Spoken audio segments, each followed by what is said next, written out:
အားလုံးပဲမင်္ဂလာခင်ဗျာ Casino YouTube Channel လေးကနေပြန်လည်ကြိုဆိုလိုက်ပါရစေ။ဒီနေ့မှာတော့ game ဆော်ရင် record ရဲ့အခါမှာဖြစ်လိရှိတဲ့ FPS ကြာခြင်းလက်ချက်ပြဿနာတွေကဘာကြောင့်ဖြစ်တာလဲဘယ်လိုဖြေရှင်းပြီးတော့ဘယ်လို record လုပ်ရမလဲဆိုတာလေးကိုအသေးသေးရှင်းပြပေးတော့မှာဖြစ်ပါတယ်။အခုလိုအနေနဲ့ game ဆော်ရင် screen recorder သုံးတဲ့အခါမှာ game ရဲ့ FPS ကကျတတ်ပါတယ်။ဘာကြောင့်လဲဆိုလို့ရှိရင်တော့ CPU သုံးစွဲမှုမြင့်မားလာတာ game ဆော်နေတော့မှာ record သွင်းမယ်ဆိုလို့ရှိရင် icon က video audio နဲ့ screen data တွေကိုရိုက်ဖို့အတွက် CPU ခိုင်းရတယ်။ CPU ကမကားပဲနဲ့ GPU ကလည်းဝါလို့ကြီးလာပါတယ်ခင်ဗျာ။ game ကရော recorder ရောတစ်ချိန်နဲ့မှာ CPU ကို share ခိုင်းနေရတာဖြစ်တဲ့အတွက်မနိုင်မနှင်းဖြစ်လာပြီးတော့ FPS ကြာတာဖြစ်တတ်ပါတယ်။ဥပမာဖုန်းရဲ့ CPU 100%လောက်ဆောင်နိုင်မှုမှာ game က80%အသုံးပြုနေတယ်။ recorder လည်း30%လောက်ဆောင်ခိုင်းဖို့လိုရဲဆိုလို့ရှိရင်100%ထက်ကျော်လာပြီးတော့ lit ဖြစ်တဲ့မျိုးပါခင်ဗျာ။လောက်ဆောင်မှုမြင့်တဲ့ဒီ app နှစ်ခုကိုတစ်ချိန်နဲ့မှာ run ထားရတဲ့အပြင် background မှာလည်း app တွေအများကြီးဖွင့်ထားမိတဲ့အခါမှာကိုယ့်ရဲ့ဖုန်းက run လည်းနည်းနေရဆိုလို့ရှိရင်ဒီပြဿနာကိုဖြစ်တတ်ပါတယ်။ပြီးတော့ဖုန်းရဲ့ internet storage ကပြေကန်နေဖြစ်နေတဲ့အခါမှာဆိုလို့ရှိရင်လည်းဖြစ်တတ်ပါတယ်ခင်ဗျာ။ဒါကတော့ဘာလို့ဖြစ်လဲဆိုတာကိုနားလည်အောင်ကျွန်တော်တိတိလောက်ရှင်းပြပေးရပါတော့။ Okay ဒီတော့ဒီပြဿနာကိုဘယ်လိုဖြေရှင်းမလဲ။ကိုယ့်လိုအနေနဲ့ game ဆော်ရင် record ရမယ်ဆိုလို့ရှိရင်အရင်ဆုံးတခြားဝင်ထားတဲ့ app တွေပါရှိလို့ရှိရင်ရှင်းထားလိုက်ပြီးတော့ရင် DND mode ဆိုတဲ့ကောင်လေးဖုန်းထဲမှာပါပါတယ်အဲကောင်လေးကိုတစ်ချက်ဖွင့်ထားလိုက်မယ်နောက်တစ်ခုက screen ရဲ့ brightness ကိုတက်နိုင်ရင်အကုန်မတင်ထားပဲနဲ့ကျွန်တော်တို့မြင်ရတဲ့လောက်ပဲအဆင်ပြေတဲ့လောက်လေးပဲထားစေချင်ပါတယ် battery ကိုအသုံးပြုရတယ်များဖုန်းကလည်းရက်ပူလာတယ်များ CPU GPU တွေရဲ့လောက်ဆောင်နိုင်စားကလည်းရောကြလာမှာဖြစ်ပါတယ်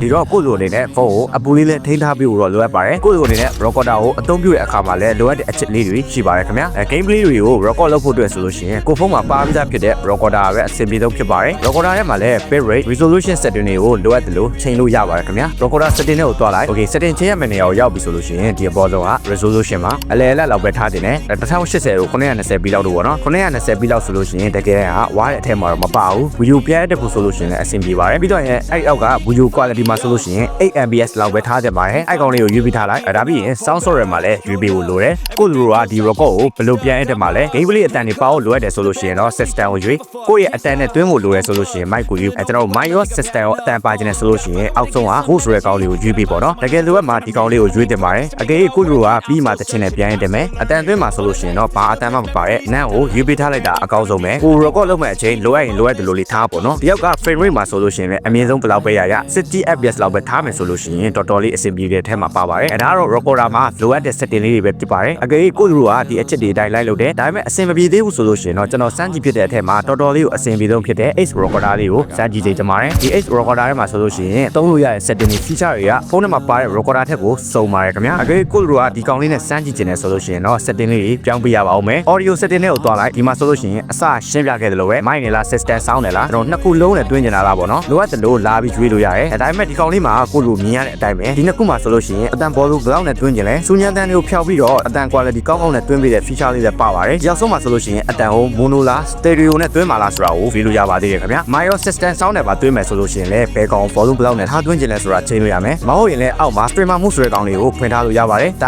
ကကိုစကားပြောလိုက်တဲ့အချိန်မှာ game တန်တို့ system sound တို့တိုးပြီးတော့ record လုပ်ပေးတဲ့ feature လေးတွေဖြစ်ပါတယ်ဒီ feature လေးကိုသုံးမယ်ဆိုလို့ရှိရင်ကိုလိုရဲ့ဖုန်းကနိုင်မှလိုအပ်မှာပဲအသုံးပြုသိခြင်းနဲ့မဟုတ်ရင် record ရဲ့အချိန်အရင်လက်နေမှာပဲဖြစ်ပါတယ်ခင်ဗျာဘာမှမလိုရရင်လည်းမြူပြီးပဲတွင်းပေါ့နော် okay ပြီးတော့ရင်တော့အဲ့အောက်မှာရှိတဲ့ video setting လေးကိုနှိပ်လိုက် resolution မှာ920ပြီးပဲထားမယ် quality မှာလည်း auto မထားဘဲနဲ့8 mbs ကိုပဲရွေးထားပေးလိုက် fps ကိုလည်းအစအလိုပဲ60 fps လောက်ပဲထားပေးလိုက်ပါခင်ဗျာပြီးတော့ရင် recording mode မှာ performance mode ကိုပြောင်းပေးလိုက်ဒါပြီးရင်အောက်လေးကိုနည်းနည်းဆွဲကြည့်ပြီးတော့ဒီအောက်ကကျွန်တော်ပြထားတဲ့နှစ်ခုကိုဖွင့်ပေးထားလိုက်ပါခင်ဗျာကျန်တဲ့ setting တွေကတော့တိတ်မလို့ရှင်းမပြတော့ပါဘူးကိုလိုနေနဲ့ပြီးမှတစ်ခုချင်းလိုက်ကြည့်ကြပါဘောနော်ဒီ H recorder လေးကတော့ recording file နဲ့ပတ်သက်လို့လိုအပ်တဲ့ setting တွေ feature တွေကတော့ system recorder နဲ့တခြား app တွေတွေကိုအဆုံးပါပါတယ်ဒီထဲမှာ video တွေဖြတ်ညက်ကလုပ်တာ editor video file size ကိုချုပ်တာတွေပါလုပ်လို့ရပါသေးတယ်ခင်ဗျာတော်တော်များများတော့ဖုန်းထဲမှာပါတဲ့ recorder နဲ့ပဲအဆင်ပြေနေကြရဆိုပေမဲ့တချို့ကြတော့လည်းဒီကောင်လေးနဲ့မှပိုပြီးအဆင်ပြေသွားတာမျိုးတွေရှိပါတယ်ဒါကြောင့်ကိုလိုအနေနဲ့ game ဆော်ရင် record လုပ်ဖို့ဆိုလို့ရှိရင်တော့ဒီ feature နဲ့အဆုံးပါတဲ့ H recorder လေးကိုတုံးကြည့်ကြအောင်အကြံပေးချင်ပါတယ်ဒီလိုတဲ့ကောင်လေးကိုတော့ကျွန်တော်ရဲ့ Telegram channel လေးမှာလည်းတင်ပေးထားမှာဖြစ်ပါတယ်ကဲဒီနေ့ video လေးကတော့ဒီလောက်ပါပဲခင်ဗျာကျွန်တော်ပြောပြပေးခဲ့တဲ့နီလန်လေးက game play record ရဲ့အချိန်အဆင်မပြေဖြစ်နေရတဲ့ကိုလူတွေအတွက်အသုံးဝင်မှုမျှော်လင့်မိပါတယ်အခြားပိုကောင်းတဲ့နီလန်တွေ app တွေတည်ထားရှိလို့ရှိရင်လည်းဒီ video ရဲ့ comment အောက်မှာညဝေရေးသားပေးခဲ့လို့ရပါတယ်ခင်ဗျာနောက်လည်းကျွန်တော်ရဲ့ channel လေးမှာဒီလိုနီလန်လေးနဲ့အခြားအသုံးဝင်မဲ့အကြောင်းအရာလေးတွေကိုအမြဲတမ်းတင်ဆက်ပေးသွားအောင်မှာဖြစ်လို့ channel လေးကို subscribe လုပ်ထားပြီးတော့စောင့်ကြည့်နိုင်မှာဖြစ်ပါတယ် video လေးကိုစုံထိကြည့်ရှုပေးကြလို့အားလုံးကျေးဇူးတင်ပါတယ်ကျွန်တော်နောက်ထပ် video တွေမှာပြန်လည်ဆုံတွေ့ကြမှာခင်ဗျာ